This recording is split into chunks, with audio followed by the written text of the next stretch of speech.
आखातामध्ये गेले 2 महिने युद्ध आणि युद्धजन्य परिस्थिती निर्माण झाली आहे आणि त्यामुळे संपूर्ण विश्वामध्ये इंधन पुरवठा साखळीवरती परिणाम होणं, कच्च्या तेलाच्या किमतीमध्ये वाढ होणं हे आपण सगळेजण जाणतो आणि स्वाभाविकपणे त्यामुळे देशात नाही तर संपूर्ण जगामध्ये एक संकट निर्माण झालंय.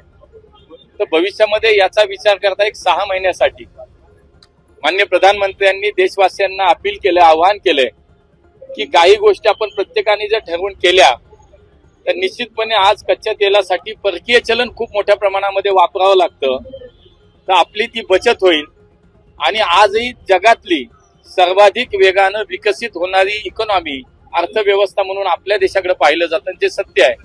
तर निश्चितपणे देश हितासाठी अर्थव्यवस्था अधिक मजबूत राहण्यासाठी माननीय प्रधानमंत्र्यांनी देशवासियांना जे आवाहन केलंय, मला वाटतं ते सगळ्या देशवासियांना जे अपील केलंय ते निश्चितपणे माननीय मोदीजींना देशवासी साथ देतील. राजकारण करणाऱ्यांना राजकारण करू द्या, शेवटी त्यांना दुसरं काही नाहीच आहे.